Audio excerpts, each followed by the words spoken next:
নাহনু কাসামনা বাইনাহুম মাঈশাতাহুম ফিল হায়াতিদ দুনিয়া ওয়া রাফা'না বা'দাহুম ফাওকা বা'দিন দারাজাত লিয়াত্তাখিযা বা'দুহুম বা'দান সুখরিয়া। রব্বুল আলামিন বলেন, হে দুনিয়ার মানুষ, আমি দুনিয়ার জমিনে তোমাদের জীবন যাপনের উপকরণকে ভাগ করে দিয়েছি। আমি কাউকে ডাক্তার, কাউকে মাস্টার, কাউকে হেল্পার, কাউকে ড্রাইভার, কাউকে মালিক, কাউকে শ্রমিক, কাউকে গাড়িওয়ালা, কাউকে বাড়িওয়ালা, কাউকে জমিওয়ালা, নানা পেশায় মানুষকে দুনিয়ার জমিনে আমি জীবন যাপন দান করি। সকলকে একই পেশায় দেই নাই, একই পজিশন দেই নাই। আমি তাদের জীবন যাপনের উপকরণগুলাকে দুনিয়ার জমিনে ভাগ করে দিয়েছি রে। কেন জানুনি? আল্লাহ তাআলা বলেন, শুধু ভাগ করে দেই নাই, ওয়ারাফানা বা'দাহুম ফাওকা বা'দিন দারাজাত, কথক মানুষকে কথক মানুষের উপরে শ্রেষ্ঠত্ব দিয়েছি। কেন শ্রেষ্ঠত্ব দিয়েছি? দুনিয়ার সব মানুষগুলাকে একই পদের, একই পজিশনের, একই পেশার বানাই নাই। এর কারণ হলো, দুনিয়ার সব মানুষ যদি একই পদের হতো, একই পজিশনের হতো, একই পেশার হতো, কেউ কারো মানত না, কেউ কারো কথা শুনতো না, কেউ কারো অধীন থাকতো না, কেউ কারো অধীনে কাজ করতো না। সবাই ডাক্তার হলে রোগী হতো কে, সবাই মালিক হলে কর্মচারী হতো কে, সবাই ব্যবসায়ী হলে তার দোকানে শ্রমিক হতো কে, সবাই জমিদার হলে জমিদারের ঘরে জমি কাজ করতো কে, সবাই গাড়িওয়ালা হলে ড্রাইভার হতো কে। কথা বলেন ঠিক কিনা? আল্লাহ পাক রব্বুল আলামিন বলেন, ওয়ারাফানা বা'দাহুম ফাওকা বা'দিন দারাজাত লিয়াত্তাখিযা বা'দুহুম বা'দান সুখরিয়া। আমি কতককে কথকের উপরে শ্রেষ্ঠত্ব দিলাম, এই জন্য দিলাম রে বান্দা, যেন কিছু মানুষের মাধ্যমে কাজ নিতে পারে, একে অন্যের অধীনে থেকে কাজ করতে পারে। দুনিয়ার সব মানুষ যদি বাড়িওয়ালা গাড়িওয়ালা হতো, তাদের ঘরে রান্না বান্না আর ধোয়া মোছার জন্য কোনো কর্মচারী পাওয়া যেত না, ডাস্টবিনের ময়লা পরিষ্কার করার জন্য, টয়লেট পরিষ্কার করার জন্য লোক পাওয়া যেত না, তাহলে গোটা দুনিয়া ব্যবহারের অনুপযুক্ত হয়ে যেত, ডাস্টবিনে রূপান্তরিত হতো। জোরে বলেন ঠিক কিনা? তাহলে এই যে পদ পদবি, এই যে পেশা, এগুলো কোনো গর্বের বিষয় নয়, এগুলো শুধুমাত্র দুনিয়ার নিজামকে ঠিক রাখার জন্য আল্লাহ পাক রব্বুল আলামিন নির্ণয় করে দিয়েছেন। যারা নিম্ন শ্রেণী, নিম্ন আয়, যারা নিম্ন শ্রেণী কর্মচারী, তাদেরকে কোনোদিন তাদের কাজ দিয়ে বিচার করা যাবে না, অসম্মান করা যাবে না, তিরস্কার বিদ্রুপ করা যাবে না, ছোট চোখে দেখা যাবে না। এই কাজ দ্বারা, এই শ্রম দ্বারা আল্লাহর কাছে সম্মান নির্ণয় হয় না। অতএব আমি আপনিও তার সম্মান মর্যাদা এর মাধ্যমে নির্ণয় করতে পারি না। আল্লাহ তাআলা বলেন, ইন্না আকরামাকুম ইনদাল্লাহি আতকাকুম। বান্দারে, তুমি যেই বংশের হও না কেন, চৌধুরী বংশ, ভূঁইয়া বংশ, তালুকদার বংশ, মোড়ল বংশ, অথবা নিম্ন বংশ, সুইপার বংশ, কামার বংশ, মেতর বংশ, অথবা যেই পজিশনে তুমি কাজ করো না কেন, এগুলোর মাধ্যমে সম্মান নির্ণয় হয় না। আল্লাহর কাছে এই পদ পদবী আর সম্মান পেশার কোনো দাম নাই, বংশের কোনো দাম নাই। আল্লাহ তাআলা বলে, তোমাদের মধ্যে যার অন্তরে সবচেয়ে বেশি আল্লাহর ভয় যারা দুনিয়ার জমিনে নিজেকে গুনাহ থেকে বাঁচায়, যাদের অন্তরে তাকওয়া আছে, ওই বান্দার দাম আল্লাহর কাছে সবচেয়ে বেশি। ونشهد أن سيدنا وسندنا وحبيبنا وطبيبنا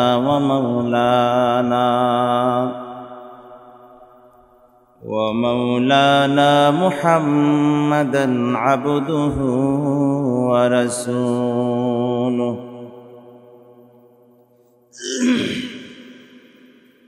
صلى الله تعالى عليه وعلى آله وأصحابه أجمعين. أما بعد فأعوذ بالله من الشيطان الرجيم.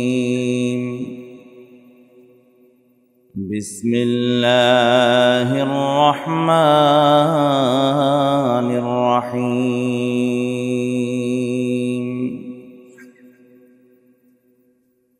ذلك الكتاب لا ريب فيه هدى للمتقين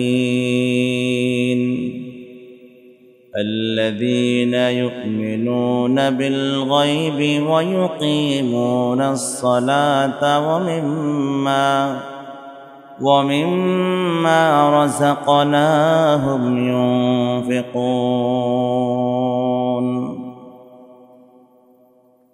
وقال سيد الأنام صلى الله عليه وسلم الكيس من دان نفسه وعمل لما بعد الموت والعاجز من أتبع نفسه هواها وتمنى على الله أو كما قال عليه الصلاة والسلام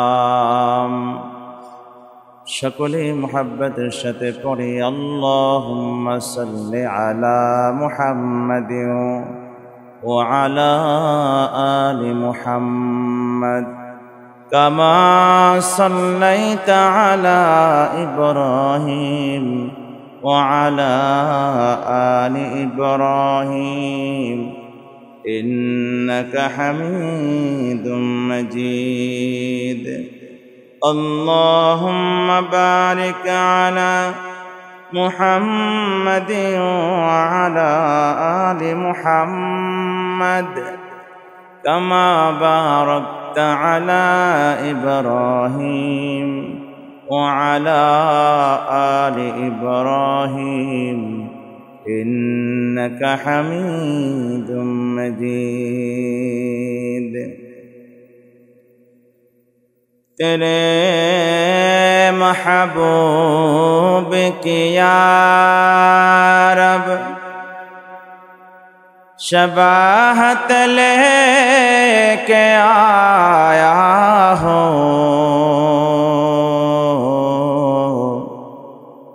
हकीकत उसको तो कर दे मैं सूरत लेके आया हो बलगल औला बिकमालिही कशफत दुजा बिजमालिही हसनत जमीअ खिसालिही सल्लु अलैहि व आलिहि ला इलाहा इल्लल्लाह ला इलाहा इल्लल्लाह ला इलाहा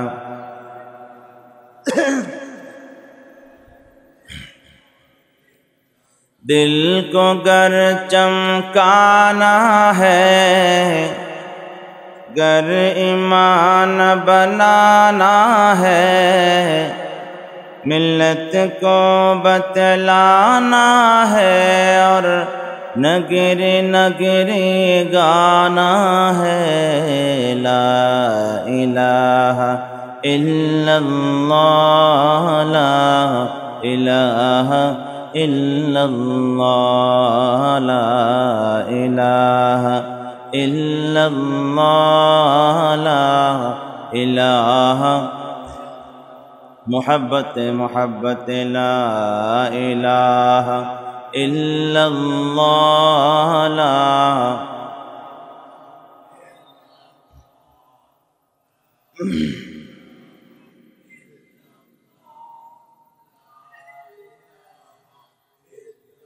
ला इलाहा इल्लल्लाह मुहम्मदुर रसूलुल्लाह सल्लल्लाहु अलैहि वसल्लम। अल्हम्दुलिल्लाह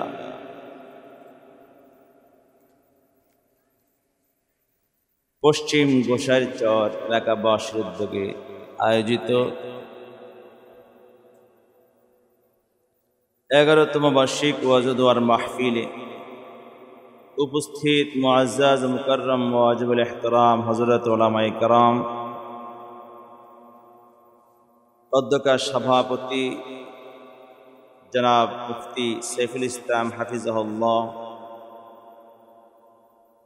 আপনাদের সকলের শ্রদ্ধাভাজন ব্যক্তিত্ব পীরে কামিল হযরত মাওলানা ওলি আহমেদ সাহেব, আমন্ত্রিত বিশেষ আলোচক অতিথিবৃন্দ, এলাকার বিভিন্ন প্রান্ত থেকে আগত আল্লাহ পাকের আশিকিন, যাকিরিন, মুহিব্বিন, মুরব্বিয়ানে আযম, আমার প্রাণপ্রিয় যুবক তরুণ বন্ধুগণ, স্নেহের কচিকাঁচা শিশু ভাইয়েরা, পর্দার আলে অবস্থানরত শ্রদ্ধেয় সম্মানিতা মা ও বোনেরা, মহান রব্বে করিমের দরবারে লক্ষ কোটি শুকর যে মহান মালিক অতি মেহেরবানি ও দয়া করে রহমতের চাদরে আবৃত করে আমাদেরকে এই কনকনে শীতের মাঝে মধ্য রজনীতে আল্লাহর জমিনের সর্বোৎকৃষ্ট জায়গা, সর্বোৎকৃষ্ট মজলিসে আমাদেরকে শামিলে হাল করেছেন। জবান খুলে দিল থেকে দরদ ভরা কণ্ঠে আওয়াজ করে উচ্চ আওয়াজে বলি কালিমাতুশ শুকর, বলি আলহামদুলিল্লাহ।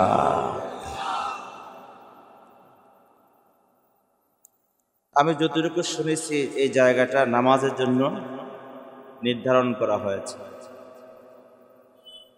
প্রথমত নামাজের জায়গা যেটা মসজিদ হয়, ওই জায়গা পৃথিবীতে সবচেয়ে দামি জায়গা, ঠিক না? এবং যে জায়গাকে জান্নাতের বাগান বলা হয়, সুবহানাল্লাহ। অন্য এক রাওয়ায়াতে আছে হেলকুদ যিকরি, জিকিরে হালকা, যে মজমায় আল্লাহকে স্মরণ করা হয়, যে মজলিসে দ্বীনি আলোচনা হয়, আল্লাহর কথা আলোচনা করা হয়, আল্লাহর জিকির হয়, তেলাওয়াত হয়, তাফসির হয়, ওই মজমাটাও জান্নাতের বাগান, সুবহানাল্লাহ। তাহলে দুনিয়ার জমিনে যে দুই জায়গাকে জান্নাতের বাগান বলা হয়েছে, আমরা ওই দুই জায়গায় আমরা এই মুহূর্তে বিদ্যমান আছি, জান্নাতের বাগানে, সুবহানাল্লাহ। কিন্তু এই জান্নাতের বাগানকে উপলক্ষ করে একটা জাহান্নামের বাগানও কায়েম হয়েছে, বাজার, মেলা, দোকানপাট, হয় না? কিন্তু কিছু কপাল পরে এখনো দোকানে আছে, নাই মনে হয়। মাহফিলকে কেন্দ্র করে মেলা বসেনি আপনাদের এদিকে? হ্যাঁ, এখনো কিছু মানুষ এখানে আছে, এখনো সময় হয় নাই জান্নাতের বাগানে আসার। আল্লাহ পাক তৌফিক দান করুন, জোরে বলেন আমিন।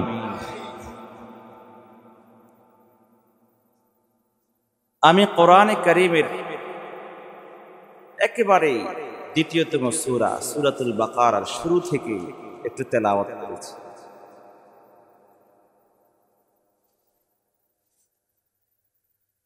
যেখানে আল্লাহ পাক রব্বুল আলামিন আল্লাহর কোরআনের কথা বলেছেন যে কোরআন এমন একটি কিতাব, যে কিতাবে কোনো সন্দেহ নাই, সংশয় নাই, সুবহানাল্লাহ বলেন। এবং এই কিতাবটি মুত্তাকিনদের জন্য হেদায়েত, পথ প্রদর্শক। কাদের জন্য জোরে বলেন? মুত্তাকিনদের জন্য পথ প্রদর্শক। তার মানে ব্যাপকভাবে সবার জন্য হেদায়েত হবে না। যারা মুত্তাকিন তাদেরকে পথ দেখাবে, তো মুত্তাকিন না যারা, তাদেরকে দেখাবে না কেন? কারণ যারা মুত্তাকি না তারা পথ দেখতেই চায় না, হেদায়েতের পথে চলতেই চায় না, মুত্তাকিনরাই চলতে চায়। আর আল্লাহ পাক যে হেদায়েতের পথে চলতে চায় তাকেই হেদায়েতের পথ দেখায়, সুবহানাল্লাহ। যে খেতে চায় তাকেই খেতে দেয়া হয়, যে খেতে চায় না তাকে কেউ খেতে দেয় না। আল্লাহ পাক রব্বুল আলামিন মানুষকে ইচ্ছা শক্তি দিয়েছে দুনিয়ার জমিনে, কওয়াতে কাসেবা, কোন কাজকে সম্পাদন করার, আঞ্জাম দেওয়ার একটা যোগ্যতা দিয়ে আল্লাহ পাক পৃথিবীতে পাঠিয়েছেন ইচ্ছা শক্তি দিয়ে, যে তার ইচ্ছা শক্তিতে সে কাজকে পূর্ণ করবে। অতএব কোনো মানুষ দুনিয়াতে গুনাহ করলে এটা আল্লাহর দোষ না, আর কোনো মানুষ নেক আমল করলে এটাও আল্লাহর গুণ না, তৌফিক আল্লাহ দেয়, কিন্তু বান্দার ইচ্ছা শক্তির উপরে দেয়। তাহলে গন্দা নেক আমল করলে বান্দা নিজেই গুণী, আর গুনাহ করলে বান্দা নিজেই দায়ী। এই কথা কেউ বলতে পারবে না আল্লাহ পাক যদি আমাকে তৌফিক না দিত তাহলে কি আমি গুনাহ করতাম? দোষ তো আল্লাহর। নাউজুবিল্লাহ জোরে বলেন। গুনাহ করার তৌফিক তো আল্লাহই দিয়েছে, তোমার ইচ্ছা শক্তির উপরে আল্লাহ পাক তোমাকে তৌফিক দিয়েছে। তুমি গুনাহ করতে চাচ্ছ, তাই গুনাহকাজ সম্পাদন করার যোগ্যতা আল্লাহ পাক তোমাকে দিয়েছে। যারা হেদায়েতের পথে চলতে চায়, যারা দ্বীনের পথে চলতে চায়, ইসলামের পথে চলতে চায়, কোরআনের পথে চলতে চায়, মসজিদে যেতে চায়, নামাজ পড়তে চায়, ওয়াজে যেতে চায়, তাদেরকে আল্লাহ তৌফিক দেয়। যারা চায় না তাদেরকে দেয় না। এজন্য আল্লাহ পাক রব্বুল আলামিন কোরআনে বলেন, যালিকাল কিতাবু লা রাইবা ফীহি হুদাল লিল মুত্তাকিন। যালিকাল কিতাব, এই কোরআন এমন একটা কিতাব, হুদাল লিল মুত্তাকিন, এই কিতাব মুত্তাকিনদের জন্য হেদায়েত হবে। মুত্তাকিন কারা? এই মুত্তাকিনদের পরিচয় দিতে গিয়ে এখানে পরবর্তী আয়াতে 3টি বৈশিষ্ট্য উল্লেখ করছে, কিন্তু ওই 3টি বৈশিষ্ট্য আলোচনা করার আগে আমি এই মুত্তাকিনদের পরিচয় নিয়ে আরো 2টি কথা বলতে চাই। যার ভিতরে তাকওয়া থাকে তাকে বলে মুত্তাকি। যার কাছে ধন থাকে তাকে বলে, কথা বলে, যার কাছে ধন থাকে তাকে বলে ধনী। যার কাছে গুণ থাকে তাকে বলে গুণী। যার কাছে জমি থাকে তাকে বলে জমিদার। যার কাছে তাকওয়া থাকে তাকে বলে মুত্তাকি। এখন তাকওয়া কাকে বলে এবং তাকওয়াটা থাকে কোথায়? কারণ আমাদের প্রত্যেকটা মানুষের জীবনে হেদায়েত বড় জরুরি। কথা বলে না? হেদায়েত, হেদায়েত মানে কি? আল্লাহর সঠিক পথে, দ্বীনের পথে, জান্নাতের পথ পাওয়া, সঠিক পথ খুঁজে পাওয়া, এটা হেদায়েত। এখন যদি কোনো মানুষ হেদায়েত না পায় তাহলে সে জাহান্নামী হয়ে যাবে, পথভ্রষ্ট হয়ে যাবে, ধ্বংস হয়ে যাবে, দুনিয়া আখিরাত তার বরবাদ হয়ে যাবে। তাহলে প্রত্যেকটা মুমিনের জন্য হেদায়েত বড় জরুরি। এই জন্য আল্লাহ রসুল দোয়া শিক্ষা দিয়েছেন, আল্লাহ তাআলাও দোয়া শিক্ষা দিয়েছেন, তোমরা বলো আল্লাহর কাছে, ইহদিনাস সিরাতাল মুস্তাকিম, আমাদেরকে সিরাতে মুস্তাকিম, সরল পথের দিশা দাও। শুধু তাই নয়, আল্লাহ নবী নিজেও দোয়া শিক্ষা দিয়েছেন, তোমরা পড়ো, আল্লাহুম্মা ইহদিনা ওয়াহদি বিনা ওয়াহদিন নাস জামিআ। আল্লাহ আপনি আমাদেরকে পথ দেখান, হেদায়েত দেন, আমাদের সকলকে আপনি হেদায়েত দেন, পথ প্রদর্শন করেন, সিরাতে মুস্তাকিমের পথ দেখান, আমাদেরকে আপনি পথ দেখান সিরাতে মুস্তাকিমের। ওয়াহদিন নাস জামিআ, এবং গোটা পৃথিবীর সব মানুষদেরকে হেদায়েতের পথ দেখান। এই দোয়া শিক্ষা দিয়েছেন কে? আল্লাহ রসুল শিক্ষা দিয়েছেন। এখন যদি দুনিয়ার জমিনে কোনো মানুষ হেদায়েত না পায়, তার মতো কপাল পোড়া কেউ নাই। যে হেদায়েত পাবে তাকে বলে মুহতাদি, মুহতাদ, হেদায়েত প্রাপ্ত। আর এই কোরআন মানুষকে হেদায়েত দেয়, এই কোরআন মানুষকে জান্নাতের পথ দেখায়, কোরআন মানুষকে সরল পথ দেখায়। আর যারা দুনিয়ার জমিনে মুত্তাকি হবে তাদেরকে কোরআন হেদায়েত দিবে। মুত্তাকি কারা হবে? যাদের কাছে তাকওয়া থাকবে। তাকওয়া কাকে বলে? কোন জায়গায় তাকওয়া থাকে? তাকওয়া থাকে মানুষের অন্তরে, মানুষের কলবে। সুবহানাল্লাহ বলেন। কোথায় থাকে যদি বলেন? কলবে। তাকওয়া কাকে বলে?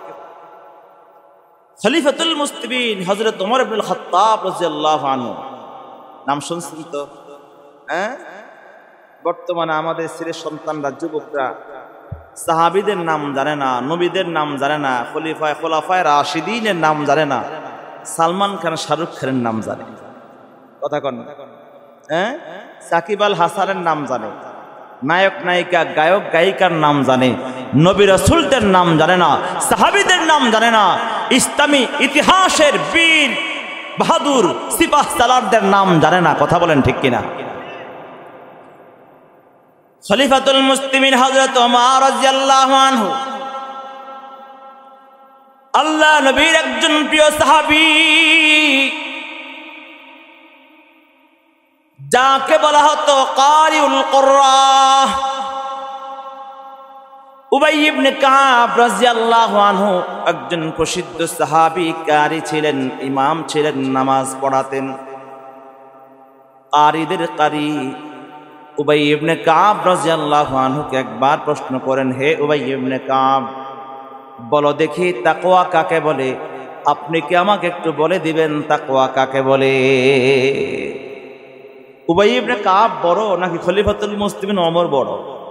কথা বলেন আমার সঙ্গে। বড় হয়ে ছোটর কাছে জানতে চাইছে। আমরা এখন বড় হয়ে ছোটর কাছে জানতে চাই না। মসজিদে ইমাম বড় না মুসল্লি বড়? কথা বলেন। এরপরে মুসল্লির মধ্যে সবাই ইমামের কাছে জিজ্ঞাসা করতে যায় না, চিন্তা করে আমি সমাজের এক এলিট পার্সন, আমি একজন সম্পদশালী বিত্তশালী জমিদার, আমি ইমামের কাছে সূরা ফাতিহা শোনাতে যাব, এটা কি মানায়? কথা কয় না। দিন শিকার ক্ষেত্রেও না পারলে, অজ্ঞ হলেও এই জায়গাও তার ভিতরে অহংকার কাজ করে, ঠিক কিনা? আপনারা কি রাগ করতেছেন না? কথা বুঝতেছেন তো? হানা কিছু বললেন আমার সাথে। খলিফাতুল মুসলিমিন হযরত ওমর বলেন, হে উবাই ইবনে কাব, আপনি একটু বলবেন কি তাকওয়া কাকে বলে? হযরত উবাই ইবনে কাব রাদিয়াল্লাহু আনহু বললেন, খলিফাতুল মুসলিমিন, আপনি কি কখনো কাঁটাযুক্ত জংলার পথে আপনি হেঁটেছেন নাকি? যে জংলার মধ্যে কাঁটা থাকে, যে পথের দুধারে কাঁটা থাকে, ওই পথ দ্বারা আপনি কখনো হেঁটেছেন নাকি? বলে হ্যাঁ হেঁটেছি তো। বলে কেমন করে হাঁটেন? বলে এমনভাবে হাঁটি যেন রাস্তার দুধারে কাঁটাগুলো আমার জামা কাপড়ে আটকে না যায়, জামা কাপড়ে আটকে ছিঁড়ে না ফেলে, আমার স্কিনের মধ্যে আছড় না দিয়ে ক্ষত বিক্ষত না করে, সতর্ক হয়ে শুরু হয়ে এমনভাবে চলি যেন জামা কাপড় নষ্ট না হয়।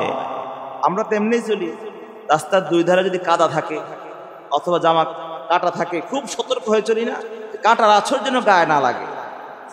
কত চমৎকার উদাহরণ দিচ্ছেন হযরত উবাই ইবনে কাব রাদিয়াল্লাহু আনহু। হযরত উবাই ইবনে কাব রাদিয়াল্লাহু আনহু বললেন, হে খলিফাতুল মুসলিমিন, আপনি দুনিয়ার জমিনে এমন ভাবে চলবেন, আপনি দুনিয়ার বাজারে এমন ভাবে ব্যবসা করবেন, এমন ভাবে চাকরি করবেন, এমন ভাবে আপনি রাষ্ট্র চালাবেন, এমন ভাবে সমাজ পরিচালনা করবেন, এমন ভাবে দুনিয়া জীবন যাপন করবেন যেন আপনার কলিজার মধ্যে, আপনার আমল নামার মধ্যে কোনো গুনাহের আছর দাগ না লাগে। একে বলে তাকওয়া। সুবহানাল্লাহ বলেন না? এমন ভাবে দুনিয়ায় জীবন যাপন করা, এমন ভাবে দুনিয়ায় চলা যাতে করে কোনো গুনাহ না হয়। আল্লাহর ভয়ে। কার ভয়ে? পুলিশের ভয়ে, গুনাহ থেকে অপরাধ থেকে বাঁচার নাম তাকওয়া নয়। জেল জুলুম, মামলা হামলার জুলুমের ভয়, অন্যায় থেকে বাঁচার নাম তাকওয়া না। আল্লাহর ভয়ে যদি কোন আল্লাহর গোলাম গুনাহ থেকে অপরাধ থেকে নিজেকে বাঁচায়, তাকে বলে তাকওয়া। আর একজন মানুষ পরিপূর্ণ গুনাহ থেকে, পাপ থেকে, অন্যায় থেকে বাঁচতে পারে শুধু আল্লাহর ভয়ে। আর কোনো ভয়ে মানুষ অপরাধ থেকে বাঁচতে পারে না। পুলিশের ভয়ে মানুষ লোকালয়ে প্রকাশ্যে অপরাধ করে না, রাতের অন্ধকারে গোপনে ডাকাতি করে। বলেন। পিতামাতার ভয়ে, বিবির ভয়ে মানুষ তাদের সামনে নাটক সিনেমা দেখে না, অপরাধ করে না, পরকীয়া করে না। কিন্তু রাতের অন্ধকারে একাকী বদ্ধ করে কামরার ভিতরে দরওয়াজা বন্ধ করে মোবাইলে গুনাহ করে, সেখানে কোনো মানুষ দেখে না। কিন্তু কোন একজন আল্লাহর বান্দার কলবের মধ্যে যদি মাওলার ভয় থাকে, ওই আল্লাহর বান্দা জীবনও কোনোদিন প্রকাশ্য করবে না, গোপনও করবে না, সামনেও করবে না, পিছনেও করবে না, আলোতেও করবে না, অন্ধকারেও কোনোদিন গুনাহ এবং পাপ কাজ করে না। একজন মানুষ দুনিয়ার জমিনে গুনাহ থেকে বাঁচতে পারে একমাত্র আল্লাহর ভয়। আল্লাহর ভয়ে যদি কোনো আল্লাহর গোলাম গুনাহ থেকে বাঁচে, তাকে বলে তাকওয়া। এমন ভাবে দুনিয়ার জমিনে চলো রে যেন তোমার আমল নামায় কোনো গুনাহের দাগ না লাগে, এই কলবটার ভিতরে কোনো গুনাহের দাগ না লাগে।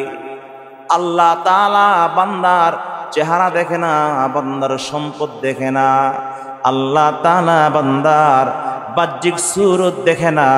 আল্লাহ পাক রব্বুল আলামিন বান্দার অন্তর দেখে, কলব দেখে। যেই বান্দার অন্তর কলবটা যত বেশি গুনাহ থেকে পরিচ্ছন্ন, পরিষ্কার এবং সুন্দর, সুস্থ, আল্লাহ তাআলার কাছে ওই বান্দা বড় পছন্দের। সুবহানাল্লাহ। সহিহ মুসলিম শরীফের বর্ণনা, আল্লাহ নবী সাল্লাল্লাহু আলাইহি ওয়াসাল্লাম বলেন, ইন্নাল্লাহা লা ইয়ানজুরু ইলা সুওয়ারিকুম ওয়ালাকিন ইয়ানজুরু ইলা কুলুবিকুম ওয়া আ'মালিকুম। আল্লাহ তাআলা বান্দার চেহারা দেখবে না, আল্লাহ তাআলা বান্দার সম্পদ দেখে না। আল্লাহ তাআলা দেখে বান্দার অন্তর, বান্দার কলব। কলবের ভিতরে কি দেখে আল্লাহ তাআলা? আল্লাহ দেখে চেহারা সুন্দর কিনা তা নয়, দেখে তার কলব, অন্তর সুন্দর কিনা। সুবহানাল্লাহ বলেন না? তো অন্তর সুন্দর কোনটা আর অসুন্দর কোনটা? যেই অন্তর কলব তাকওয়া আছে, তাকওয়া দ্বারা পূর্ণ, গুনাহমুক্ত, ওই কলব সুন্দর, সুস্থ। আর যেই কলবে গুনাহ আছে, পাপ আছে, অন্যায় আছে, দুর্নীতি আছে, আর বাটপারি, সিটারি আছে, হিংসা বিদ্বেষ আছে, নাফরমানি আছে, ওই কলব কলুষিত, ময়লা, কালো এবং অসুস্থ। আল্লাহ নবী সাল্লাল্লাহু আলাইহি ওয়াসাল্লাম অন্য হাদিসের মধ্যে ফরমান, লিকুল্লি শাই, আল্লাহ রাসূল বলেন, প্রত্যেকটা মানুষের দেহের মধ্যে একটা গোশতের টুকরা আছে।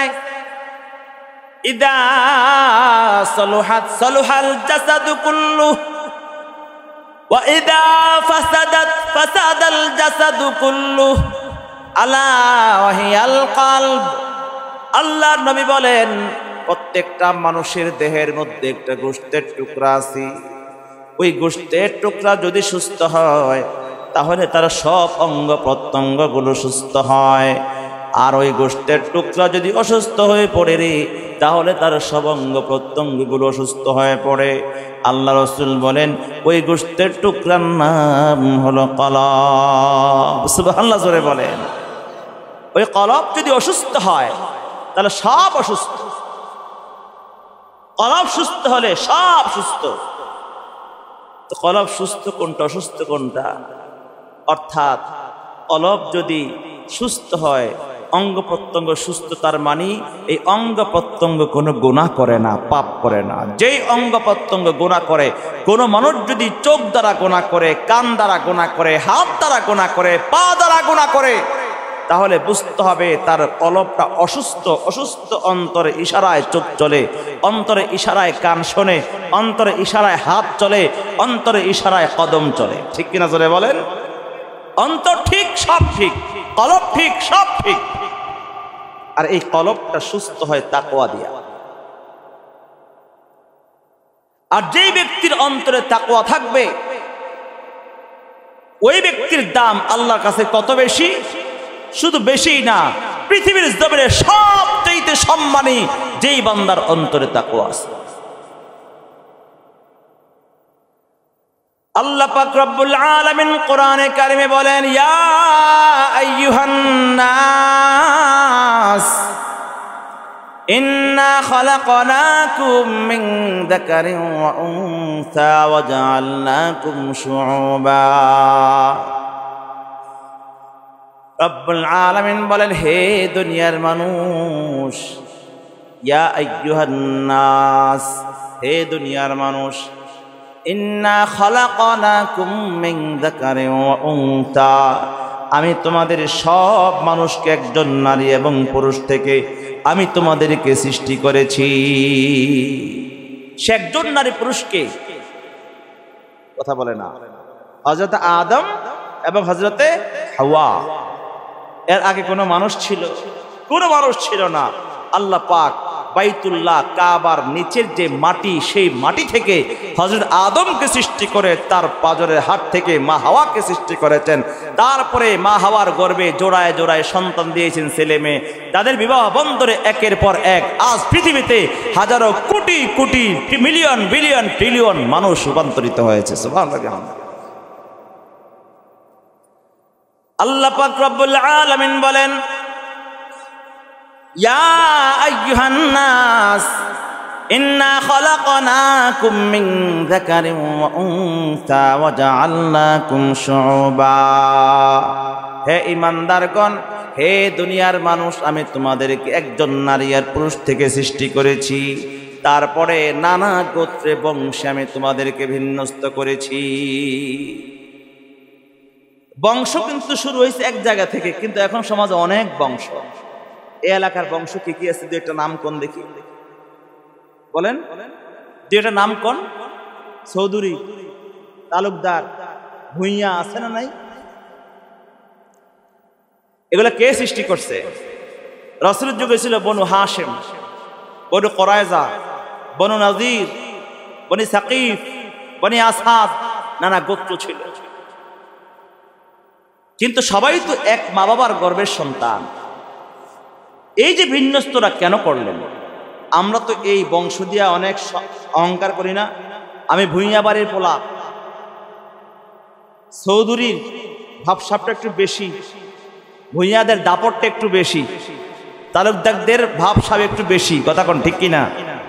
আর কামার বাড়ি সামার বাড়ির এদের কোনো নাম ডাক নাই, এদেরকে আমরা খুব ধামাচাপা দিয়ে রাখি, নিম্ন শ্রেণী। তাহলে এই বংশর নাম নিয়ে আমরা বড়াই করি, নিজের পজিশন, পদ, সম্মানকে নির্ণয় করি, ঠিক কিনা জোরে বলেন। আল্লাহ পাক রব্বুল আলামিন বলেন, ইয়া আইয়ুহান নাস ইন্না খালাকনাকুম মিন যাকারিন ওয়া উনসা ওয়া জাআলনাকুম শুউবান ওয়া ক্বাবাইলা লিতাআরাফু। রব্বুল আলামিন বলেন, বান্দা, এই দুনিয়ার মানুষ, আমি তোমাদের সব মানুষগুলাকে একজন নারী এবং একজন পুরুষ থেকে আমি সৃষ্টি করে নানা গোত্রে বর্ণে আমি তোমাদেরকে ভাগ করেছি, বিন্যস্ত করেছি। এগুলার মাধ্যমে গর্ব করার জন্য নয়, তোমাদের মর্যাদা উন্নত বোঝাবার জন্য নয়। আল্লাহ তাআলা বলেন লিতাআরাফু, বরং শুধুমাত্র তোমাদের পরিচয় দেওয়ার জন্য। কি জন্য জোরে বলেন? শুধুমাত্র পরিচয় দেওয়ার জন্য। আমরা অনেকে আছে এমন, আমাদের পেশা নিয়েও গর্ব করি। যে সচিবালয়ে চাকরি করে, এই সচিব হওয়ার কারণে এই পদটাকে অনেক বড় সম্মানের মনে করে। ডাক্তার তার পজিশনকে অনেক সম্মানের মনে করে, উকিল ব্যারিস্টার তার পদ পদবিকে অনেক সম্মানের মনে করে, একজন ব্যবসায়ী তার পদকে অনেক সম্মানের মনে করে, রিক্সার ড্রাইভার মাপে কি মাপে না? আমার সাথে কথা কি একমত? কিন্তু আসলেও কি এটা মাপা যায় আদৌ? ঠিক আসলে এটাকে আল্লাহর কাছে সম্মানে কোনো মাপকাঠি না। তো আপনি নিজ থেকে বলছেন, কিন্তু আল্লাহ নিজে কোরআনেও বলছেন। সুবহানাল্লাহ বলেন না?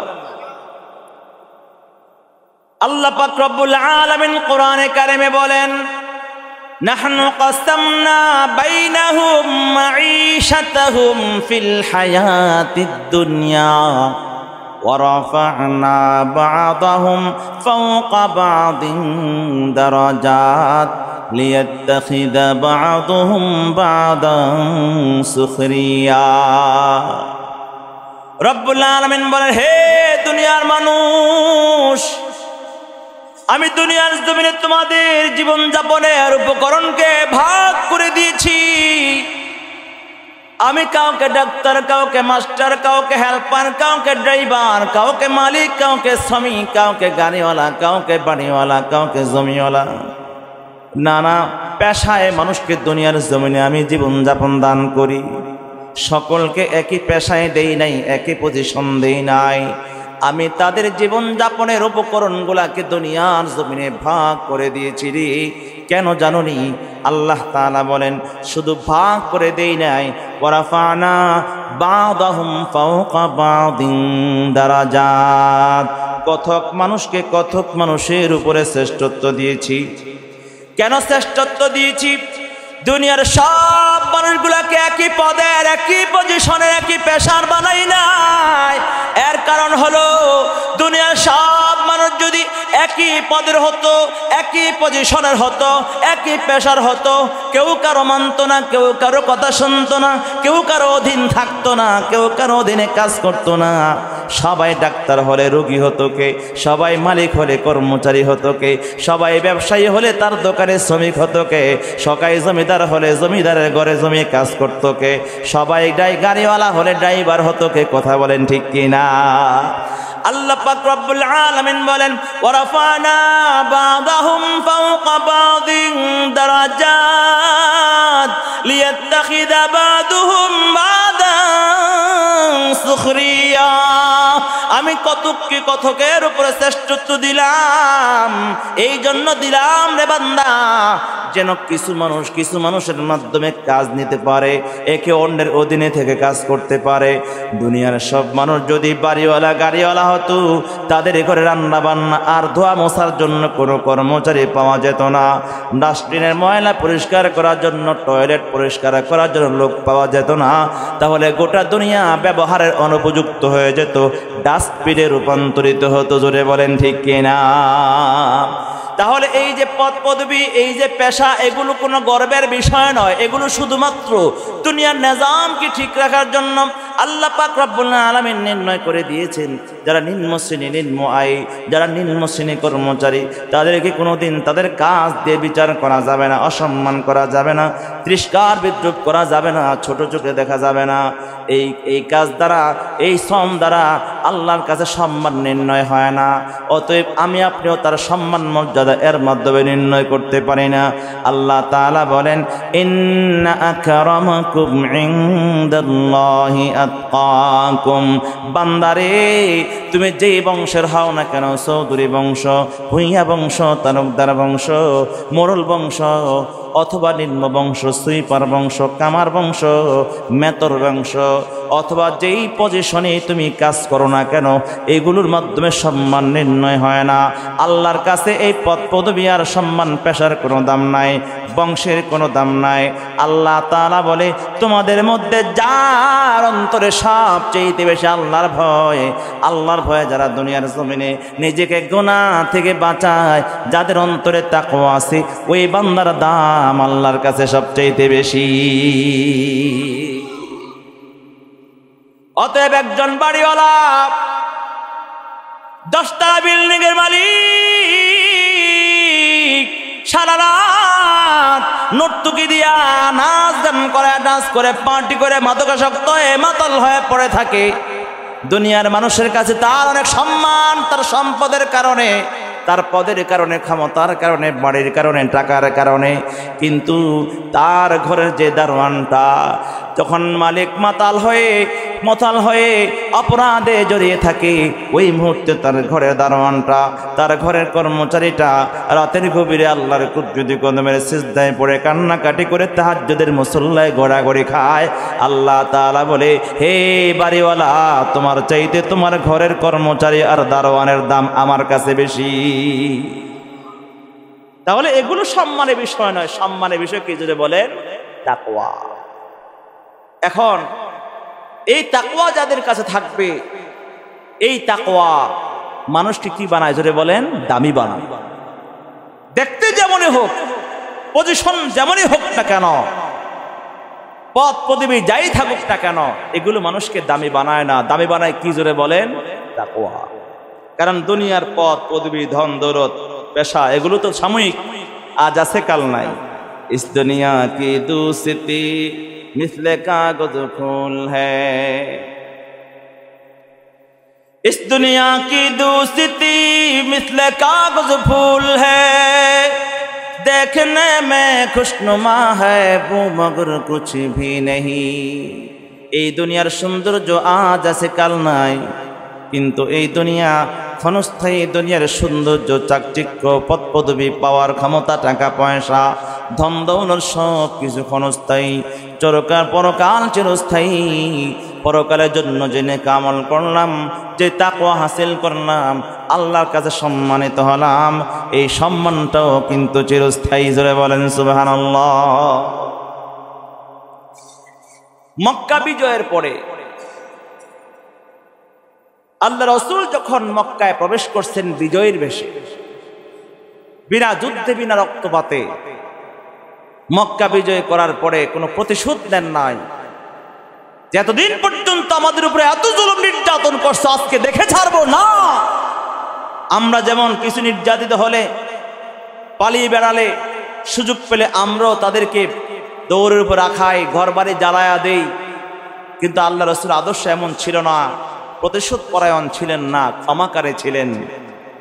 ওয়াহসিন ইলা মান আসআ ইলাইক ওয়াফু আম্মান যুলমাক।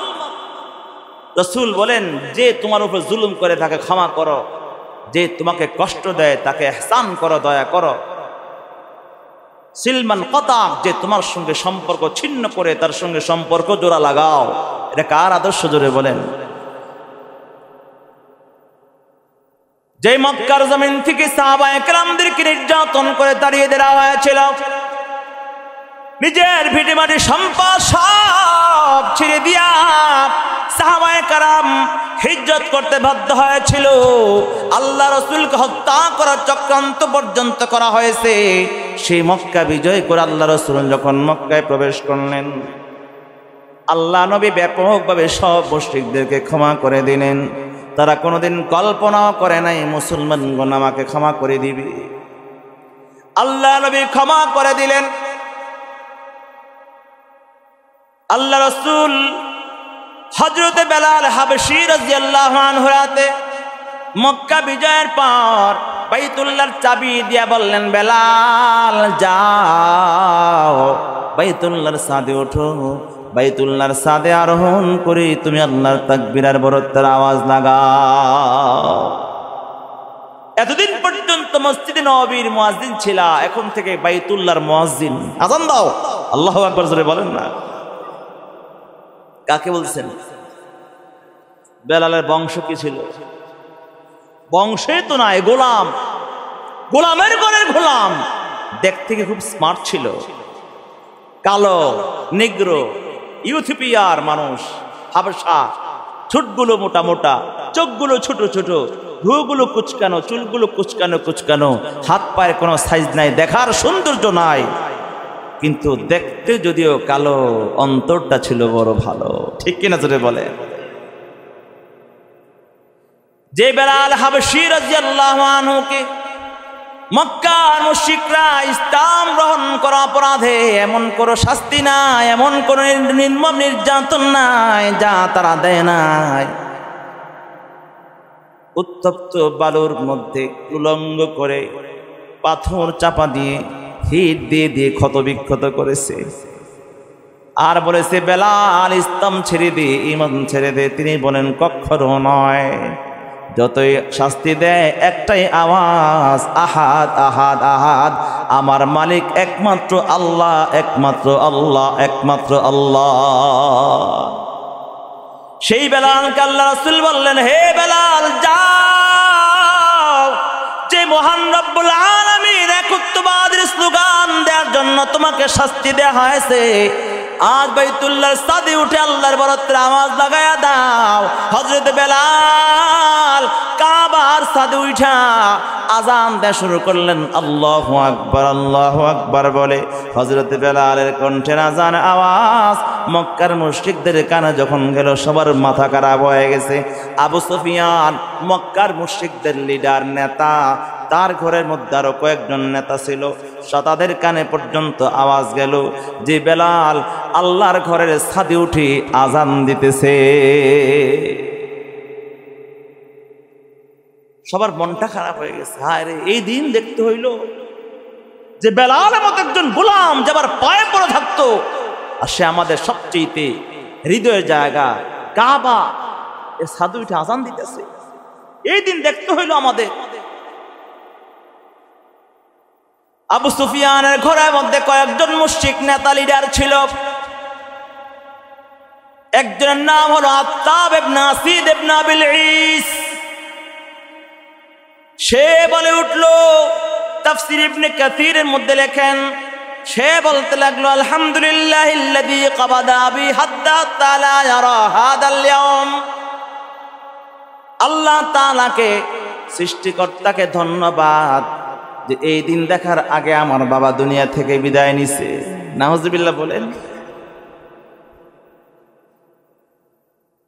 ছেলে যদি বেশি অন্যায় করে, বড় ধরনের কোনো অসামাজিক কাজ করে, বাবা রাগ হইয়া দুঃখে কষ্টে আফসোস করে কি কয়, চৌধুরী বাড়ির পোলাপান তুই, আজকে তোর দাদা নাই দুনিয়ার, নয় নাক, তার নাক কান কাটা যেত, মুখ দেখাইতে পারতো না, আল্লাহ আমার বাপরে বাঁচাইছে, তোর বাবারে দাদারে বাঁচাইছে যে এই দিন দেখার আগে সে মরে গেছে, তোর মতো তুই আজকে এমন অপরাধটা করছিস। এমন কথা বলে কি বলে না? মানে এত খারাপ দিন দেখতে হয়েছে তোর জন্য। আত্তাব ইবনে আসিদ ইবনে আবিল ঈস বলে যে এই দিনও দেখতে হইল যে বেলালের মতো একজন গোলাম বাইতুল্লাহ সাদুইটা আজান দিতেছে, যে এই দিন দেখার আগে যে আমার বাপ মারা গেছে, আল্লাহরে ধন্যবাদ। নাউজুবিল্লাহ বলে। হারিস ইবনে হিশাম আরেকজন মুশরিক লিডার। হারিস ইবনে হিশাম বলেন, মা ওয়াজাদা মুহাম্মাদুন গায়রা হাদাল গুরাবিল আসওয়াদি মুআদ্দিনা। মুহাম্মদকে এই কালো কাক ছাড়া কোনো মুয়াজ্জিন পেল না। নাউজুবিল্লাহ জোরে বলেন না। হযরতে বেলালের চেহারা সুন্দর নয়, কালো বলে কালো কাকের সঙ্গে তুলনা দিয়েছে। আরেকজন বলে আল্লাহ চাইলে এই দিনের পরিবর্তন হবে। আবু সুফিয়ান নেতা লিডার বলে, লা আকুলু শাইআ ইন্নী আখাফু আন ইখবিরা বিহি রাব্বুস সামা। আমি কিছু বলবো না, আমি বিশ্বাস করি যদি কিছু বলি আসমানের মালিক মুহাম্মদের কাছে সব খবর পৌঁছায়া দিবি। সুবহানাল্লাহ বলেন। এটাও বিশ্বাস করি, কিন্তু এটাও তো একটা কথা যে আমি কিছু কমু না, এটাও তো একটা কথা। এই কথাও আল্লাহ রাসূলের কাছে পৌঁছে গেছে। আল্লাহু আকবার জোরে বলেন। আল্লাহ নবীর কাছে জিবরাইল আমিন আগমন। জিবরাইল আমিন এসে বলে, ইয়া রাসূলুল্লাহ, আবু সুফিয়ানের ঘরে মক্কার মুশরিকরা এমন এমন আলোচনা করতেছে, আবু সুফিয়ান নিজেও এমন বলছে। আল্লাহ রাসূল সাল্লাল্লাহু আলাইহি ওয়াসাল্লামের চেহারা মলিন হয়ে গেল, রক্তিম রাগের ভাব চলে আসলো। মক্কার সব মুশরিকদেরকে ডাকায়, সবার সামনে আল্লাহ নবী তাজদীপ্ত একটা ভাষণ দেন। হে মক্কার মুশরিকরা, তোমরা বনি হাশিম গোত্রের কুরাইশ বংশের বংশ নিয়ে বড়াই করো, বেলাল তার কোনো বংশ নাই বলে অসম্মান করার চেষ্টা করো। তোমরা সৌন্দর্য দিয়া বেড়াই করো, বেলালের সৌন্দর্য নাই বলে ইহানত করো, অপমান করো। হে মক্কার মুশরিকরা, একটা কথা ভালো করে মনে রাখো, তোমার চেহারার সৌন্দর্য দিয়া, বংশ মর্যাদা দিয়ে আল্লাহর কাছে দামি হওয়া যায় না। মানুষের মান সম্মান নির্ণয় হয় না, পদ পদমর্যাদা নির্ণয় হয় না। কারণ দুনিয়ার সবগুলা মানুষকেই তো আল্লাহ একজন নারী আর পুরুষ থেকে সৃষ্টি করেছে। নানা গোত্রে বর্ণে যে তোমাদেরকে ভাগ করে দিল, কাউকে ধনী, কাউকে গরিব, কাউকে লম্বা, কাউকে খাটো, কাউকে ধলা, কাউকে কালা, কাউকে মোটা, কাউকে চিকন। এই যে নানা ভেদাভেদ রব্বুল আলামিন দুনিয়ার জমিনে সৃষ্টি করেছে। হে মক্কার মুশরিকের দল, একমাত্র পরিচয়ের জন্য আল্লাহ তাআলা বলেন, ইয়া আইয়ুহান নাস ইন্না খলাকনাকুম মিন যাকারিন ওয়া উনসা ওয়া জাআলনাকুম শুউবান ওয়া ক্বাবাইলা লিতাআরাফু ইন্না আকরামাকুম ইনদাল্লাহি আত্তাকুম। আল্লাহ তাআলা একজন নারী আর পুরুষ থেকে তোমাদের সকলকে সৃষ্টি করে, নানা গোত্রে বর্ণে সৌন্দর্যে কালো ধরায় পার্থক্য করে দিয়েছে শুধুমাত্র পরিচয়ের জন্য। এগুলো দ্বারা সম্মান মান মর্যাদা আল্লাহর কাছে কোনো নির্ণয় হয় না। আল্লাহ তাআলার কাছে যেই বান্দার অন্তরে তাকওয়া বেশি, আল্লাহর ভয় বেশি, যার অন্তর যত পরিশোধিত সংশোধিত, তার দাম আল্লাহর কাছে তত বেশি। হে আবু সুফিয়ান, হে হারিস ইবনে হিশাম, হে আত্মা ভালো করে শুনে নাও, হে আমার সাহাবীরা ভালো করে শুনে নাও। আমার বেলাল যদিও দেখতে কালো, তার অন্তরটা বড় ভালো। আমার বেলালের যদিও কোনো বংশ নাই, তার অন্তরে তাকওয়া আছে রে।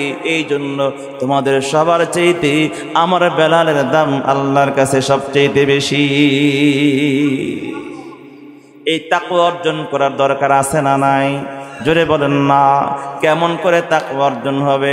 আল্লাহ তাআলা বলে, যালিকাল কিতাবু লা রাইবা ফীহি হুদাল লিল মুত্তাকিন।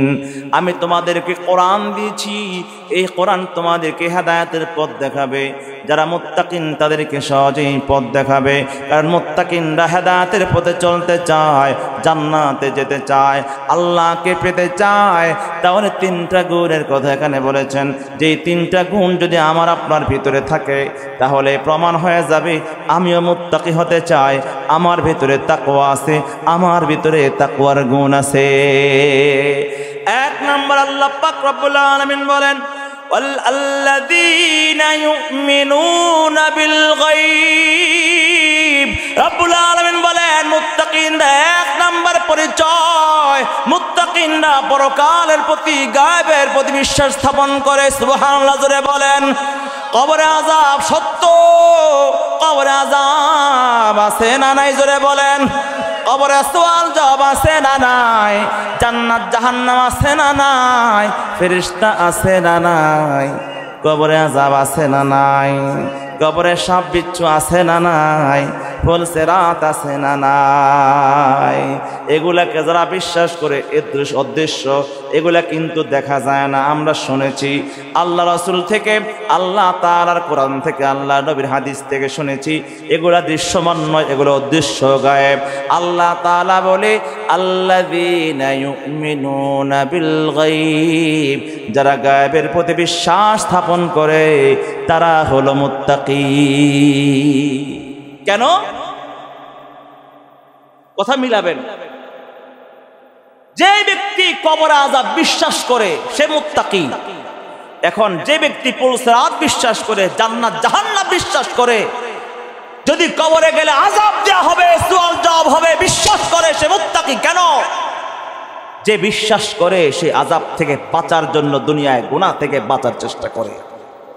যে কবরে আযাবকে বিশ্বাস করে, সে চিন্তা করে নামাজ ছাড়লে কবরে আযাব হবে, আল্লাহর নাফরমানি করলে কবরে আযাব হবে, আল্লাহর দুশমনি করলে কবরে আযাব হবে, কোরআনের বিরুদ্ধাচরণ করলে কবরে আযাব হবে, হারাম খাইলে কবরে আযাব হবে, দুর্নীতি চুরি বাটপারি ডাকাতি করলে কবরে আযাব হবে, হক নষ্ট করলে কবরে আযাব হবে, বড়ের হক মারলে কবরে আযাব হবে, জুলুম করলে কবরে আযাব হবে, আলেমদের বিরুদ্ধে গেলে কবরে আযাব হবে, মারামারি হানাহানি কাটাকাটি অন্যকে গুলি করলে কবরে আযাব হবে, অত্যাচার নির্যাতন করলে কবর আযাব হবে, ক্ষমতার পাওয়ার দিয়া জুলুম করলে কবর আযাব হবে। এই কথা যে বিশ্বাস করে, এগুলো থেকে সে বাঁচার চেষ্টা করে। যে বাঁচে সেই তো মুত্তাকি। কথা কন না? কোন মানুষ যদি না বাঁচে, বোঝা যাবে সে বিশ্বাসই করে না। কথা কন ঠিক কিনা? যে ব্যক্তি না বাঁচে, কি বোঝা যাবে? সে বিশ্বাসই করে না। আল্লাহ পাক রব্বুল আলামিন বলেন, আল্লাযীনা ইউমিনুনা বিল গায়ব। এক নাম্বার গুণ হলো যারা গায়বের প্রতি বিশ্বাস করে। পৃথিবীতে গায়বের আলোচনা অনেক বিস্তর। আল্লাহ পাক রব্বুল আলামিন বিশ্বনবী মুহাম্মদুর রাসূলুল্লাহর পূর্বে বহু পয়গম্বর দুনিয়ায় পাঠিয়েছেন। আল্লাহ তাআলা আসমানে কিতাব প্রেরণ করেছেন। আল্লাহ পাক রব্বুল আলামিন অনেক সাহিফা দুনিয়ার জমিনে নাজিল করেছেন। আমরা সব গায়েবের প্রতি বিশ্বাস করি। আমানতু বিল্লাহি ওয়া মালাইকাতিহি ওয়া কুতুবিহি ওয়া রুসুলিহি ওয়াল ইয়াউমিল আখিরি ওয়াল কদরি খাইরিহি ওয়া শাররিহি মিনাল্লাহি তাআলা ওয়াল বা'থি বা'দাল মাউত। আমরা সব কিছু বিশ্বাস করি, আর দুনিয়ার জমিন থেকে আমরা যখন পরকালে যাব, মৃত্যুর মাধ্যমে আমরা যখন পরকালে পাড়ি দিব, এই দুনিয়ার জমিন থেকে চলে যাব, আমাদের আপনজন প্রিয়জন আমাদের কবরে শোয়াইয়া নিজ নিজ ঘরে চলে যাবে। আমাদের কাছে সওয়াল জবাবের জন্য ফেরেশতা চলে আসবে।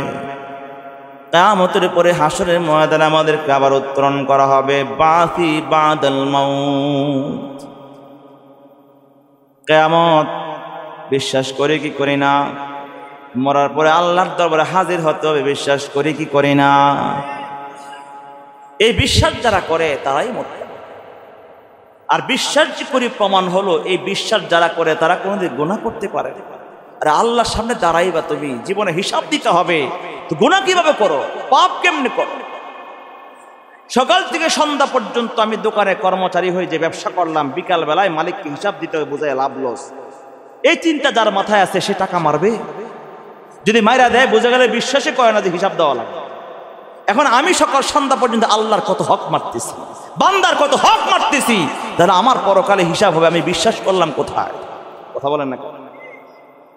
মৌত কো সমঝা है गाफिल इख्तितामे जिंदगी, मौत को समझा है गाफिल इख्तितामे जिंदगी, हाय ये शाम जिंदगी सब है दवा में जिंदगी, आज कर लो कुछ भलाई वरना कल उस क़ियाम, रोबा रोबो के तुम्हें गम की खजालत ला कलम, फरकशे आमाल खालिक जस घरी फरमाएगा, मुल्क दौलत जाहे हशमत कुछ नवा कम आएगा, कुछ काम ना आएगा, वह हर एक जुदा हो जाएगा, बल्कि हर एक उज़्व दुश्मन जान का हो जाएगा।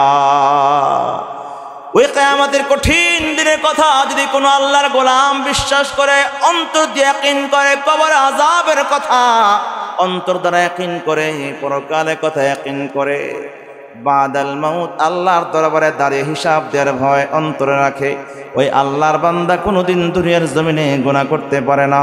কবরের চিন্তা, মৃত্যুর চিন্তা নিয়ে কোনো মানুষ দুনিয়ায় চললে গুনাহ করতে পারে না। আর গুনাহ যখন করবে না আল্লাহর ভয়ে, তখনই হবে মুত্তাকি। সুবহানাল্লাহ, জোরে বলেন না। আল্লাহ পাক রব্বুল আলামিন 2 নম্বর বলেন, الذين يؤمنون بالغيب ويقيمون الصلاة। আল্লাহ পাক রব্বুল আলামিন বলেন 2 নম্বর বৈশিষ্ট্য মুত্তাকিনদের, যারা দুনিয়ার জমিনে নামাজ কায়েম করে। কি কায়েম করে? নামাজ পড়ে বলছেন না কায়েম করে? নামাজ পড়া এক জিনিস, কায়েম করা ভিন্ন জিনিস। একা একা পড়লে নামাজ পড়া হয়ে যায়, একা একা পড়লে নামাজ কায়েম হয় না। নামাজ যদি জামাতের সঙ্গে সবাই মিলে আদায় করে তাকে বলে নামাজ কায়েম। জোরে বলেন না সুবহানাল্লাহ। ও মুসলমান বন্ধুরা আমার, একা একা জামাত ছাড়া নামাজ পড়ে মুত্তাকি হওয়া যায় না। এ আল্লাহর গোলাম, আমরা তো বড় দুর্বল, আমরা বড় গুনাহগার, আমরা বড় পাপী, আমরা বড় অযোগ্য। আমি একা একা নামাজ পড়লে আমার নামাজটা মালিকের দরবারে কবুল হওয়া না হওয়ার সন্দেহ থেকে যায়। কিন্তু কোনো একজন মুসলমান যদি নামাজের কাতারে অন্যের সঙ্গে জামাতে শরীক হয়ে যায়, আল্লাহর কোনো একজন নেক বান্দার নামাজের বদৌলতে সকলের নামাজগুলো আল্লাহ কবুল করে নেয়। তার নামাজ কোনোদিন মিস হয় না, জামাতের নামাজ মিস হয় না। যদি ইমাম সাহেবের পিছনে দাঁড়াইয়া যায়, আমার কোনো দায়িত্বই থাকে না, সব দায়িত্ব ইমামের উপরে। আমি নামাজ পড়তে পারি বা না পারি, সূরা কেরা শুদ্ধ পারি বা না পারি, আল্লাহ এত বড় দয়াবান, এত বড় দয়ালু, আল্লাহ সবার নামাজের সঙ্গে আমার নামাজটা আল্লাহ ফেলে দেয় না। আল্লাহু আকবার বলেন। এক আল্লাহর বান্দা নামাজ পড়ার জন্য মসজিদের দিকে রওনা হয়েছে, জামাত নামাজ পড়বে। জামাতে শরীক হওয়ার জন্য এক আল্লাহর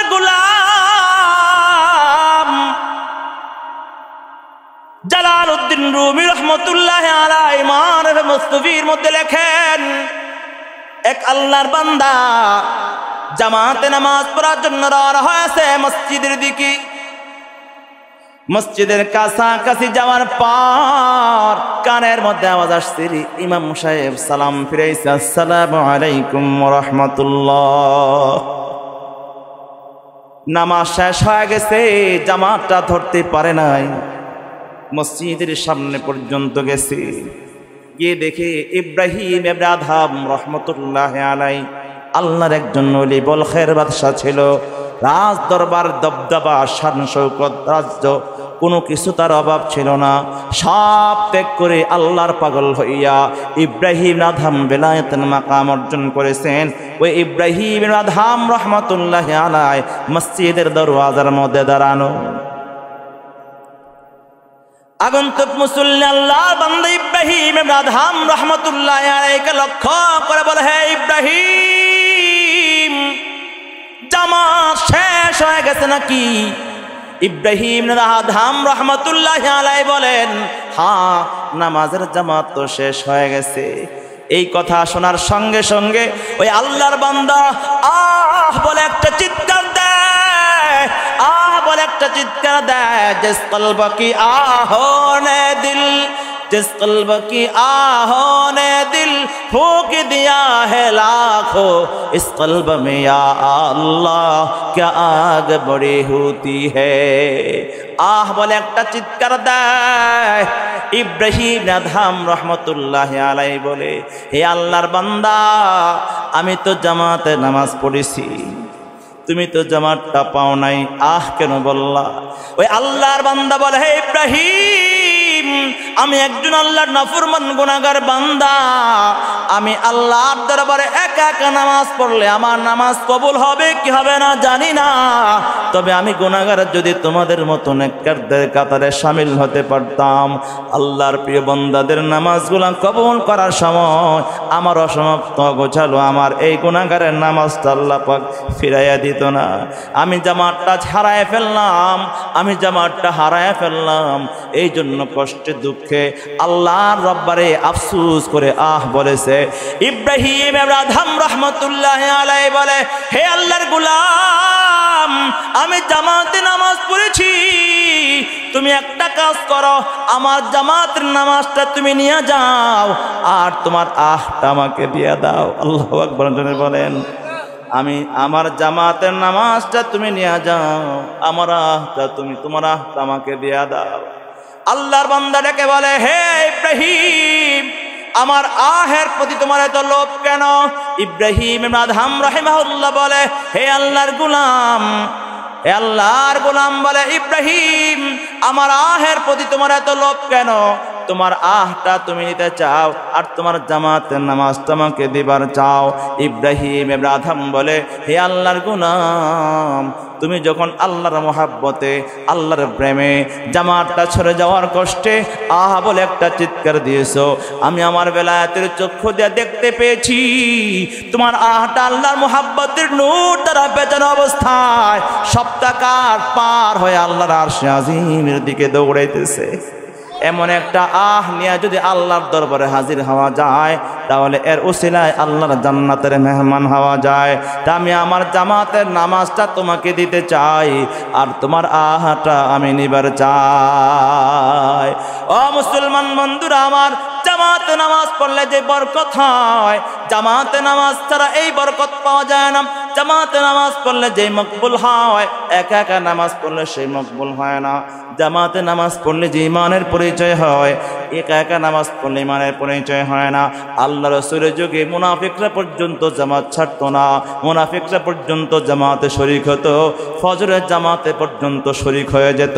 আর আজকে আমরা কেমন মুসলমান, আমরা সপ্তাহে শুধু জুমার দিন পড়তে যাই, জামাত তো দূরের কথা, আমরা নামাজটাও পড়ি না। জোরে বলেন ঠিক কিনা? আল্লাহ পাক রব্বুল আলামিন বলেন ওয়াল্লাযীনা ইউমিনুনা বিল গায়বি ওয়া ইউকিমুনাস সালাহ, যারা নামাজ কায়েম করে তারা হলো মুত্তাকি। নামাজ জামাতের সঙ্গে আদায় করে। জামাতে নামাজ কত গুরুত্বপূর্ণ। আল্লাহ রাসূল বলেন আমার মনে চায় কিছু যুবককে লাকড়ি সংগ্রহ করতে বলি, আর ওই লাকড়িগুলা আগুন জ্বালায়া ওই সকল যুবকদের ঘরগুলা জ্বালায়া দেয়। আজান হয়ে যাওয়ার পরে যারা ঘরে থাকে মসজিদে নামাজ পড়ার জন্য যায় না। জামাতে নামাজ পড়া, এই মসজিদ, এই সৌন্দর্য করে লাভ কি হবে যদি মুসল্লি না হয়? কথা কোন ঠিক কিনা? নামাজ কায়েম করা 2 নাম্বার। 3 নাম্বার, আল্লাহ পাক রব্বুল আলামিন বলেন ওয়া ইউকিমুনাস সালাহ। 2 নাম্বার কি? নামাজ কায়েম করা। 1 নাম্বার মুত্তাকির গুণ, 1 নাম্বার কি? গায়েবের প্রতি বিশ্বাস। 2 নাম্বার নামাজ কায়েম করা। আল্লাহ পাক রব্বুল আলামিন বলেন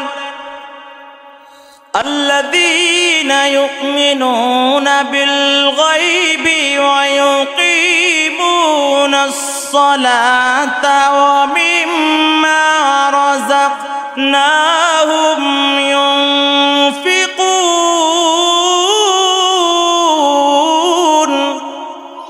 আল্লাহ পাক রব্বুল আলামিন বলেন 3 নাম্বার আল্লাযী ওয়া মিম্মা রাযাকনাহুম ইউনফিকুন।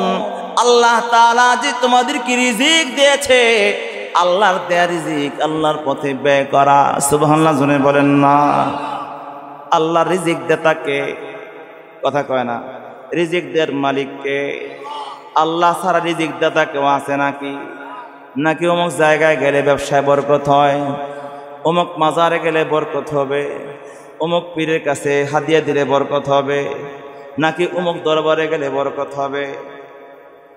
পীরের কাছে, মুর্শিদের কাছে, উলামায়ে কেরামদের কাছে যাব দ্বীন শিখার জন্য, হেদায়েতের জন্য, আমল শিক্ষা করার জন্য, জান্নাতের পথ পাওয়ার জন্য। সেখানে গেলে রিজিক পাওয়া যাবে না, সেখানে গেলে মুক্তি পাওয়া যাবে না, বরং মুক্তির পথ পাওয়া যায়। কথা কোন ঠিক কিনা? মুক্তির পথ এক জিনিস আর মুক্তি দেওয়া ভিন্ন জিনিস। কথা কোন ঠিক কিনা? রিজিক দাতা এক জিনিস, এই রিজিক দেওয়ার একমাত্র মালিক আল্লাহ। তাই আল্লাহর নাম হলো রাজ্জাক। রিজিক কাকে বলা হয়? একজন মানুষ, মুফাসসিরগণ বলেন একজন মানুষ দুনিয়ার জমিনে জন্ম থেকে মৃত্যু পর্যন্ত লালিত পালিত হওয়ার জন্য যত আসবাব উপকরণের প্রয়োজন হয়, এর সমন্বিত নাম হলো রিজিক। একজন মানুষ দুনিয়ার জমিনে চলতে গেলে আসমান লাগে, জমিন লাগে, চন্দ্র সূর্যের আলো লাগে, আলো বাতাস লাগে, আগুন পানি লাগে। একজন মানুষ দুনিয়ার জমিনে চলতে গেলে চোখ লাগে, কান লাগে, হাত লাগে, পা লাগে, অক্সিজেন লাগে, জমিন লাগে, ফসল লাগে, খাবার লাগে, টাকা লাগে, সব কিছু সমন্বিত নাম হলো রিজিক। সুবহানাল্লাহ বলে। সুস্থতাও লাগে, এটাও আল্লাহর দেওয়া রিজিক। আল্লাহর দেয়া রিজিক আল্লাহর পথে ব্যয় করা মুত্তাকিনদের কাজ। এই যে চোখের দৃষ্টিকে দিছে, এটা আল্লাহর জন্য ব্যবহার করা, তাহলে মুত্তাকি। আর যদি আরেকজন নারীর দিকে তাকায় শয়তানের জন্য ব্যবহার করে, তাহলে মুত্তাকি না। কান দিছে আল্লাহ, কার জন্য ব্যবহার হবে?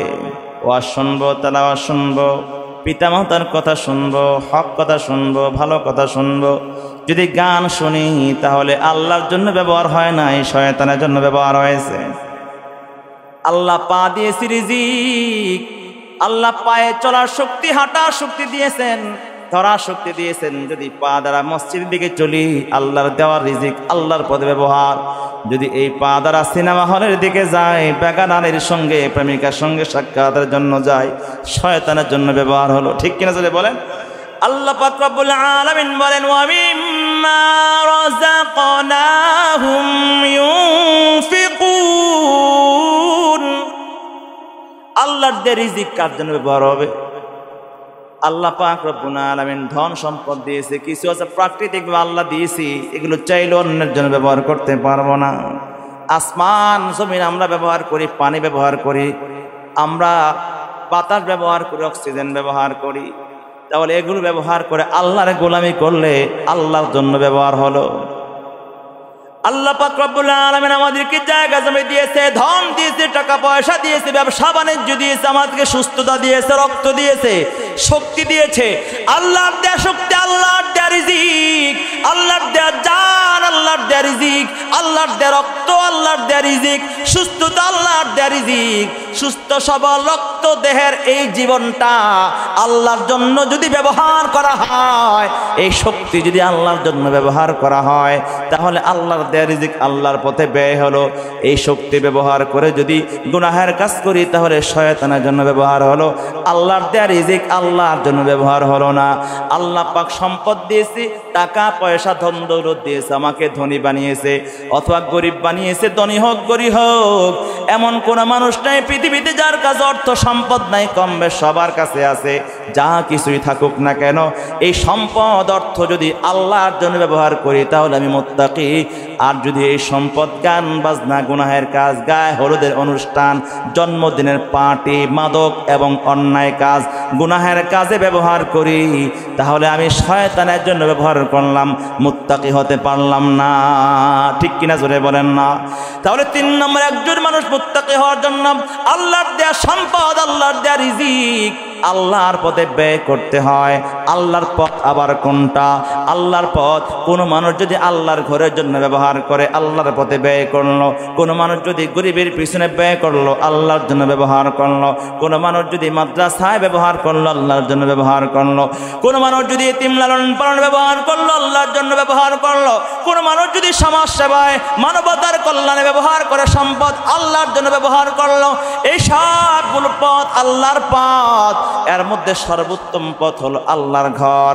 আল্লাহর ঘর বানাতে, আল্লাহর ঘর নির্মাণে যারা দুনিয়ার জমিনে সম্পদ ব্যবহার করবে, আল্লাহ পাক রব্বুল আলামিনের জন্য সম্পদ ব্যয় করার কারণে, আল্লাহর পথে আল্লাহর দেয়া রিজিক ব্যবহার করার কারণে আল্লাহ পাক রব্বুল আলামিন তাকে মুত্তাকি বানায়া দেয়।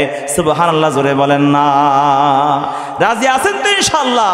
আল্লাহর পথে আল্লাহর দেয়া সম্পদ ব্যবহার করে মুত্তাকি হওয়ার জন্য তৈরি আছেন তো? কারা কারা তৈরি? হাত তোলেন তো, হাত তোলেন। নারায়ে তাকবীর কন, হাত নামান। আরেকটা লাভ, আল্লাহর দেয়া সম্পদ, আল্লাহর দেয়া রিজিক আল্লাহর পথে ব্যবহার করলে এটা মূলত আল্লাহকে দেওয়া হয় না, নিজের জন্য রাখা হয়। সুবহানাল্লাহ বলেন না? আল্লাহর কি অভাব আছে? আল্লাহর কি পরিবার আছে, ছেলে সন্তান আছে, যে আল্লাহ দুর্ভিক্ষ লাগছে, যে আমাদের কাছে আল্লাহ পাক চাচ্ছে যে আমাকে দাও? আল্লাহর তো লাগে না। তা আমি যদি আল্লাহর জন্য ব্যবহার করি, আমি মুত্তাকি হব, আল্লাহর প্রিয় হব, পাশাপাশি এই সম্পদ আবার আমারই থাকবে। সুবহানাল্লাহ, জোরে বলেন না? কিন্তু বাস্তব কথা হলো, আল্লাহর জন্য দিলে এটা আমার থাকে, আর না দিলে আমার থাকে না। আমি যে সম্পদ দুনিয়ার জমিনে আল্লাহর পথে দান করি, আল্লাহর ঘরে দান করি, মসজিদ মাদ্রাসায় এতিম গরিবদের পিছনে দান করি, সেই সম্পদটাই আমার। আর যেটা আমি দান করি না, সেটা আমার নয়, সেটা আমার ছেলের, আমার বিবির, আমার ভাইয়ের, আমার ভাতিজার, ভাগিনার, বোনের। কারণ আমি দুনিয়া থেকে চলে গেলে এই সম্পদ আমি সঙ্গে নিতে পারি না, সব দুনিয়ায় রয়ে যায়। যেটা দুনিয়ায় রয়ে যায় এটা আমার নয়, যেটা আমি নিতে পারবো সেটাই শুধু আমার। কথা বল, ঠিক কিনা?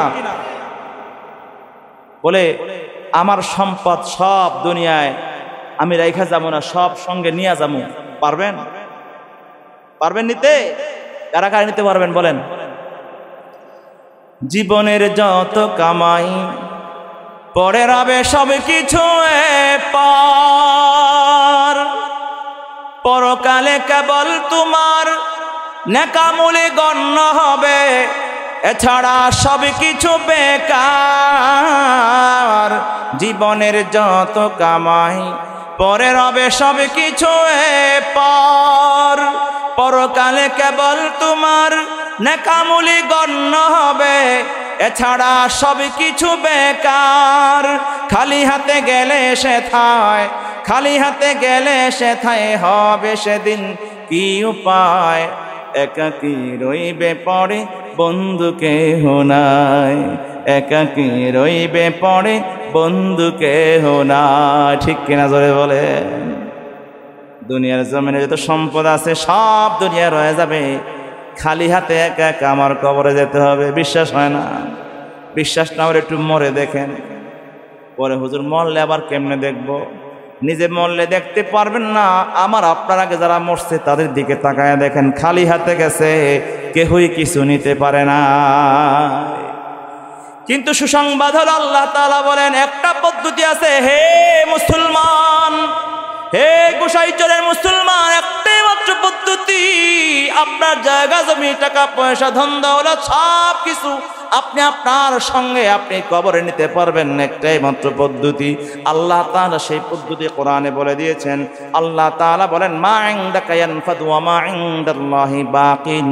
তোমার কাছে রেখে দিলে এই সম্পদ তোমার হাতছাড়া হয়ে যাবে।